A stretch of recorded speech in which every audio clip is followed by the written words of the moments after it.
Bab 7. Modern Front-End Architecture atau SPA. Capaian pembelajaran di sini menganalisis pergeseran paradigma arsitektur dari multi-page application ke single-page application beserta trade-off performanya. Merancang struktur antarmuka, pengguna menggunakan filosofi component-based architecture dan atomic design. Menjelaskan mekanisme internal virtual DOM dan algoritma diffing dalam meningkatkan efisiensi rendering. Mengelola siklus hidup komponen life cycle untuk menangani pengambilan data interaksi dan manajemen memori yang tepat. Membedakan gaya pemrograman imperatif dan deklaratif serta keunggulan dalam prediksi state aplikasi. Yang pertama ada SPA dan MPA, Revolusi Navigasi Web. Selama 2 dekade awal sejarah web, standar arsitektur yang mendominasi adalah multi-page application. Dalam model tradisional ini, setiap kali kamu mengklik sebuah tautan atau mengirim formulir, browser akan melakukan hard reload. Ini berarti browser membuang seluruh halaman yang sedang kamu lihat, mengirim permintaan baru ke server, menunggu server merakit HTML baru dari awal, mengunduhnya dan merendam ulang seluruh halaman tersebut dari nol. Bayangkan ini semua seperti kamu sedang menonton TV. Tetapi setiap kali kamu ingin mengganti saluran, kamu harus mematikan TV, menunggu mesinnya dingin, lalu menyalakan kembali. Proses ini sangat boros bandwidth karena aset yang sama seperti header, sidebar, dan footer harus diunduh berulang kali setiap pindah ke halaman. Selain itu, pengalaman pengguna menjadi terputus-putus karena adanya layar putih atau blank screen. Saat di antara perpindahan halaman yang sering psikologis membuat aplikasi terasa lambat. Sebagai respon terhadap ketidakefisien ini, lahirlah arsitektur single-page application yang dipopulerkan oleh framework seperti AngularJS, React, dan Vue. Dalam konsep SPA, aplikasi web hanya memuat satu file HTML tunggal, biasanya indeks HTML. Saat kunjungan pertama, setelah itu navigasi antar halaman tidak lagi memicu reload browser, melainkan dimanipulasi oleh JavaScript yang berjalan di sisi klien. Ketika kamu mengklik menu profil, JavaScript akan mencegat permintaan tersebut, mengambil hanya data JSON yang diperlukan dari server, dan menukar konten di area tengah layar secara instan. Header, footer, dan akses statis lainnya tetap diam di tempatnya tanpa perlu dimuat ulang. Ini menciptakan pengalaman pengguna yang sangat mulus dan responsif, mirip dengan aplikasi natif yang terinstal di smartphone. Mekanisme ajaib di balik navigasi SPA ini disebut client-side routing.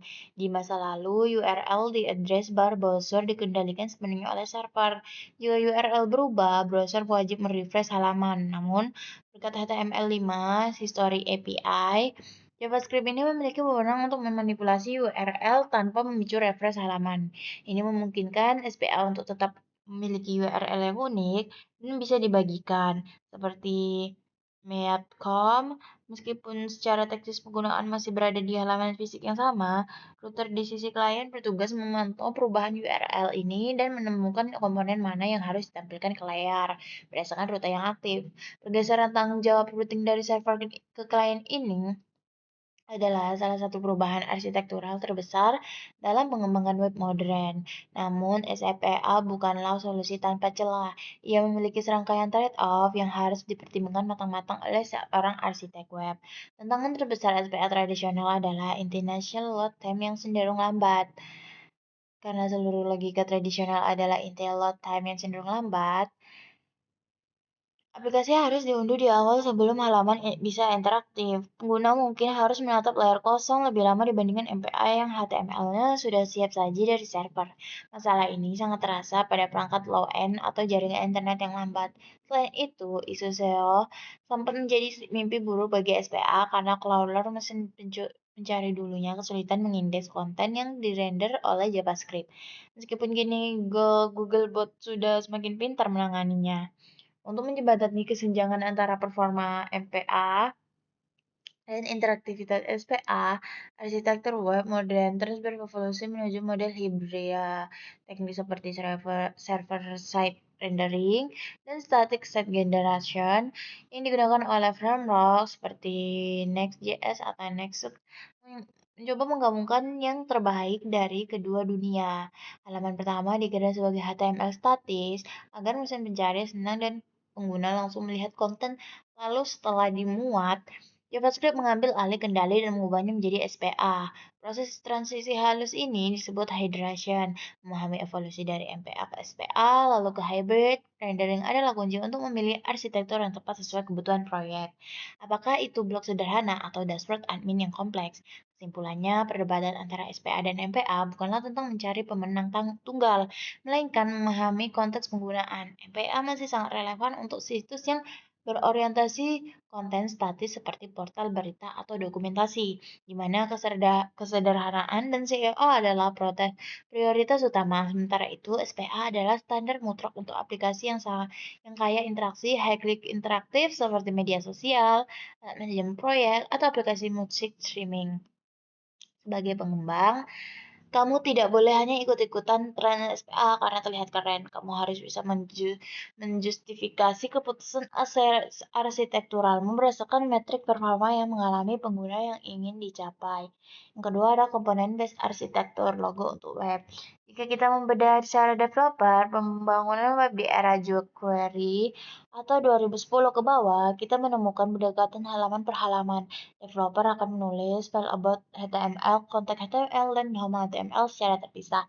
Seringkali dengan menyalin tampil copy paste, kode navigasi, dan footer the step file jika ada file berbeda dan melanggar prinsip drive, komponen based arsitektur hadir untuk mengakhiri kegilaan ini dan mengubah unit dasar pemrograman web dalam halaman menjadi komponen. Dalam filosofi ini, antarmuka pengguna UE dipecah menjadi potongan-potongan kecil mandiri yang dapat digunakan kembali yang disebut komponen. Sebuah tombol adalah komponen, sebuah formulir adalah komponen, sebuah kartu profil adalah komponen yang mungkin terdiri dari komponen tombol dan gambar. Komponen-komponen kecil ini kemudian disusun untuk digabungkan komposit untuk membentuk struktur yang lebih besar dan kompleks. Persis seperti menyusun balok Lego. Dengan cara ini, kamu perlu mengubah warna tombol di seluruh aplikasi. Kamu hanya perlu mengedit satu file komponen tombol dan perubahannya akan otomatis terrefleksi di ribuan tempat tombol itu digunakan. Ini meningkatkan maintainability dan konsistensi desain secara drastis. Untuk mengatur hierarki komponen agar tidak semrawut, industri sering mengadopsi metodologi atomic design yang diperkenalkan oleh Brad Frost. Konsep ini membagi komponen menjadi 5 level biologis: atom, molekul, organisme, template, patch. Pola pikir ini membantu tim pengembangan dan desainer berbicara dalam bahasa yang sama ketika membangun fitur baru. Kita tidak langsung berpikir buat halaman baru, tapi rakit molekul dan organisme yang sudah ada. Aspek krusial lain dari arsitektur komponen adalah isolasi atau encapsulation. Tiap komponen idealnya bertanggung jawab atas struktur HTML, gaya CSS, dan logika JavaScript sendiri. Di masa lalu, CSS bersifat global dan sering bocor merusak tampilan elemen lain. Tetapi dalam arsitektur komponen modern, gaya sebuah komponen terkunci terdapat di dalamnya. Hal ini memungkinkan developer untuk bekerja secara paralel tanpa takut kehilangan menginjak kode satu sama lain. Komponen tombol memiliki tim checkout tidak akan terpengaruh oleh perubahan gaya tombol pemilik tim. Login, meskipun nama kelasnya mungkin mirip, isolasi ini menjadikan kode lebih tangguh dan mudah diuji secara satuan. Hubungan antar komponen diatur melalui aliran data yang ketat, biasanya bersifat satu arah, dari induk ke anak. Induk memberikan data yang konfigurasi kepada anak melalui props, sementara anak berkomunikasi balik ke induk melalui event atau callback function. Anak tidak boleh secara langsung mengubah data yang dimiliki induknya, ia hanya boleh meminta perubahan. Batasan ini dibuat aliran data dalam aplikasi menjadi sangat terprediksi dan mudah dilacak. Trackable. Jika ada bug pada data yang ditampilkan di komponen anak, kita bisa dengan mudah menelusuri rantai props ke atas untuk menemukan sumber masalahnya. Penting untuk dipahami bahwa transisi ke component based arsitektur bukan sekedar perubahan cara menulis kode, tetapi perubahan cara berpikir. Kita tidak lagi melihat desain web sebagai kanvas datar yang statis, melainkan sebagai sistem desain yang hidup dan modular. Kita belajar untuk mengidentifikasi pola yang berulang dan abstraksinya menjadi komponen generik. Kemampuan untuk melakukan dekomposisi UI, melihat desain kompleks dan memecahkan menjadi pohon komponen di kepala adalah keterampilan paling fundamental yang harus dimiliki oleh seorang front-end engineer di era modern. Tanpa kemampuan ini, aplikasi React atau Vue Yang kamu buat hanyalah spaghetti code, versi baru yang dibungkus dalam sintak modern. Yang ketiga ada virtual DOM, bayangan cepat di memori. Salah satu hambatan performa terbesar dalam pengembangan web adalah DOM manipulation. Objek DOM di browser dirancang puluhan tahun lalu dan strukturnya sangat gemuk serta lambat. Setiap kali kita mengubah sesuatu di DOM, browser harus melakukan serangkaian perhitungan mahal, menghitung ulang gaya CSS, menghitung ulang tata letak geometri, dan mengecat ulang piksel ke layar. Jika aplikasi modern melakukan ribuan pembaruan data per detik, melakukan manipulasi DOM secara langsung dan naif akan membuat antarmuka terasa berat, patah-patah, dan memboroskan baterai perangkat pengguna. Untuk mengatasi efisiensi ini, perpustakaan seperti REC mempopulerkan konsep virtual DOM.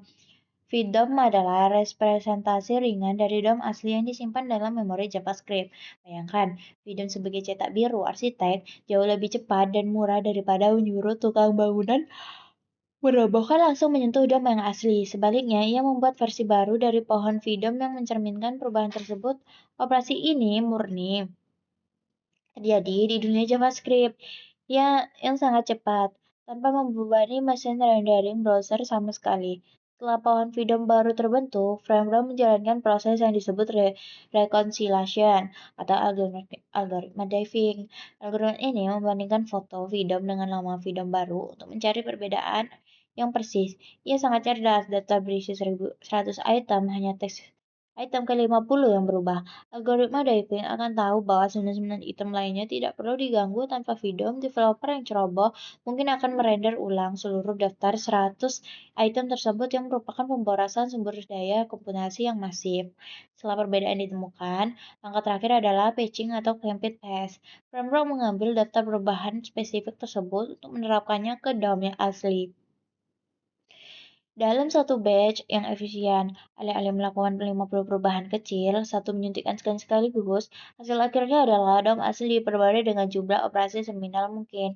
Penggunaan melihat tampilan yang berubah seketika, tetapi rahasia mengapa aplikasi berbasis React adalah atau Vue ini bisa terasa sangat snappy meskipun menanganinya datanya dengan yang kompleks. Pemahaman tentang VDAM sangat penting saat melakukan optimasi performa tingkat lanjut. Terkadang kita perlu membantu algoritma diving untuk bekerja lebih efisien, misalnya dengan memberikan keywords yang unik pada elemen daftar. Tanpa key yang unik, algoritma diving bisa bingung dan menghancurkan membuat ulang elemen yang harusnya hanya perlu digeser posisinya.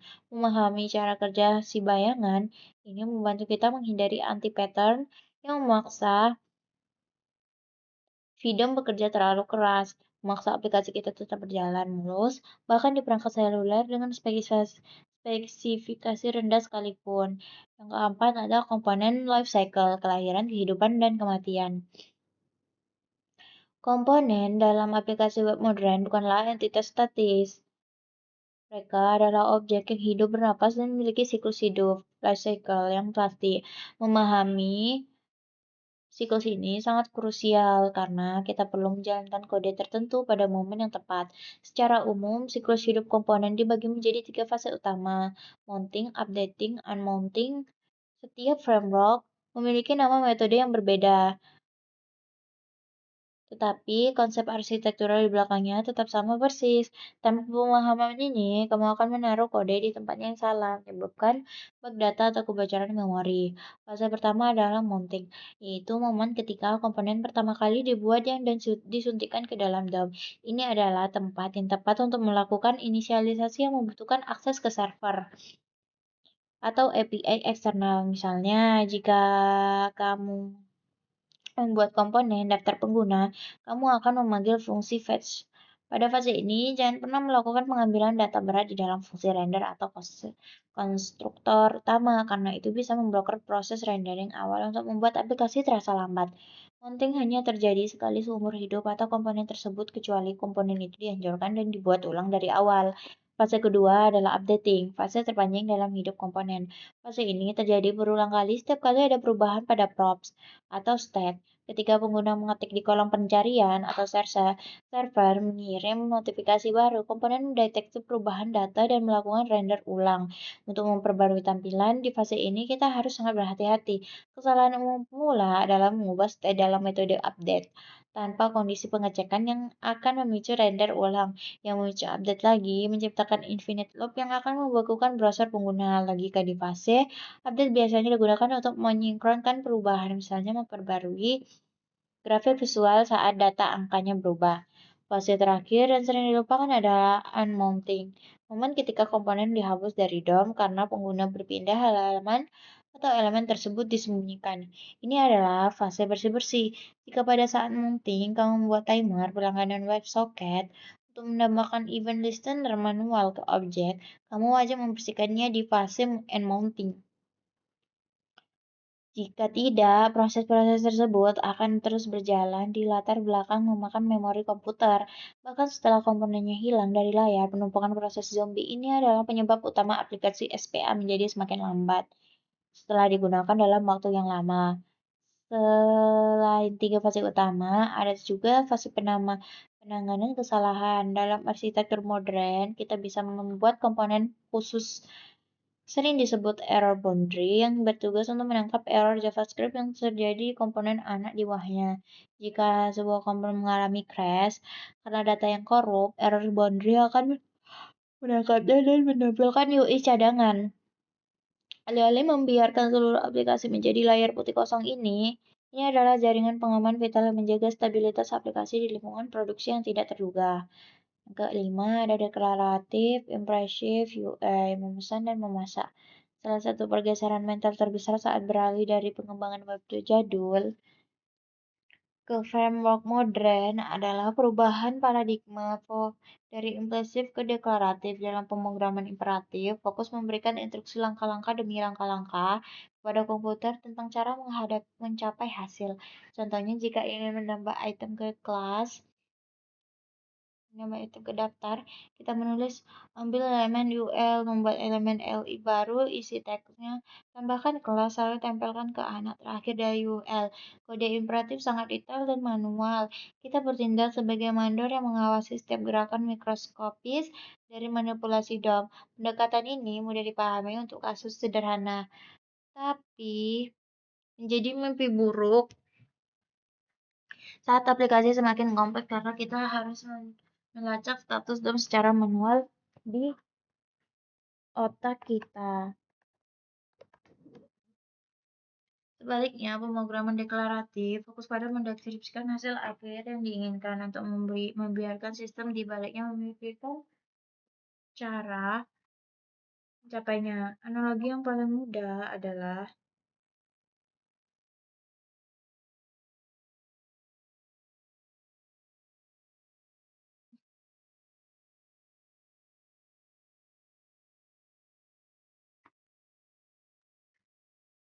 perbedaan antara memasak sendiri dan memesan makanan di restoran. Saat memasak, kamu harus memotong bawang, menyalakan kompor, dan mengaduk saat memesan. Kamu hanya bilang ke pelayan, saya mau nasi satu. Kamu tidak peduli bagaimana koki memotong bawang atau mengatur api. Kamu hanya peduli pada hasil akhirnya. Dalam kode UM modern, kita hanya mendeklarasi jika data is loading adalah true, tampilkan spinner. Jika false, tampilkan daftar. Kita tidak menulis kode untuk menghapus spinner dan menyisihkan data. Framework yang melakukan kerja kasar itu untuk kita. Paradigma deklaratif juga membuat kode jauh lebih mudah dibaca dan didebak. Dalam kode imperatif, untuk memahami apa yang terjadi, kita harus menelusuri alur eksekusi baris per baris. Dalam kode deklaratif, kita hanya perlu membaca template atau fungsi render untuk melihat peta dari UI. Hubungan antara data dan tampilan bersifat eksplisit dan tertulis jelas dalam struktur kode ini. Ini sangat membantu ketika bekerja dalam tim karena anggota tim baru bisa memahami struktur komponen tanpa perlu membedah ribuan baris logika manipulasi DOM yang tersebar di mana-mana. Namun, abstraksi deklaratif ini menuntut kita untuk melepaskan kontrol mikro.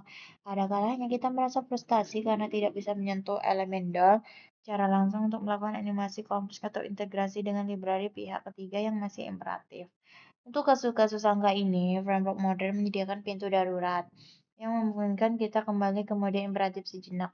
Namun, seorang arsitek yang baik tahu bahwa ini adalah pengajaran, bukan aturan. Emasnya adalah syntax that not done.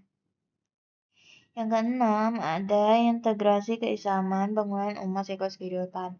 Konsep components-based arsitektur dalam pengembangan antarmuka modern adalah cerminan dari konsep ukhuwah dan kesatuan umat. Dalam Islam, Rasulullah bersabda, perumpamaan orang-orang mukmin dalam hal saling mencintai, menyayangi, dan mengasihi bagaikan satu tubuh. Nah, dalam React atau Vue, sebuah aplikasi besar dibangun dari komponen-komponen kecil atom yang berdiri dari sendiri, namun saling bekerja sama membentuk satu kesatuan fungsi. Jika satu komponen sakit, ia bisa mempengaruhi tampilan keseluruhan ini, mengajarkan kita bahwa dalam arsitek struktur masyarakat Islam, setiap individu sekecil apapun perannya adalah elemen vital. Kita belajar untuk membangun unit terkecil keluarga dan kokoh agar bangunan besar dapat berdiri tegak dan bermanfaat. Yang ketujuh ada kesimpulan. Pada bab ini telah mendefinisikan ulang peran front-end developer dari sekedar penerjemah desain menjadi arsitek aplikasi yang kompleks. Berikut adalah pilar utama yang harus kamu kuasai. Pertama, navigasi tanpa jeda. Kita memahami bahwa SPA Single Page Application bukan sekedar tren, melainkan standar untuk pengalaman pengguna yang mulus. Pergeseran tanggung jawab routing dan server ke klien adalah kunci menciptakan aplikasi web yang terasa seperti aplikasi native. Pikir sedalam komponen. Kita meninggalkan pola pikir halaman per halaman dan beralih ke atomic design, memecah UM menjadi komponen kecil yang terisolasi dan dapat digunakan kembali. Adalah satu-satunya cara mengelola skala aplikasi yang terus besar tanpa menjadi benang kusut. Yang ketiga, ilusi kecepatan. Kita menyadari bahwa manipulasi DOM langsung itu mahal. Konsep virtual DOM dan algoritma Deving adalah inovasi brilian yang memungkinkan kita menulis kode seolah-olah merender ulang segalanya sementara framework bekerja keras di belakang layar untuk hanya menyentuh bagian yang perlu diubah. Yang keempat, siklus hidup data. Pemahaman tentang komponen lifecycle adalah pembeda antara developer yang bisa copy paste dengan engineer yang tahu kapan harus mengambil data, kapan harus merespon input, dan kapan harus membersihkan memori agar aplikasi tidak bocor. Yang kelima, ada deklaratif di atas imperatif. Transisi dari memerintah browser menjadi menjelaskan keinginan mengurangi beban kognitif secara drastis. Dengan paradigma UI, kita fokus pada kebenaran data dan membiarkan framework mengurus sinkronasi tampilan.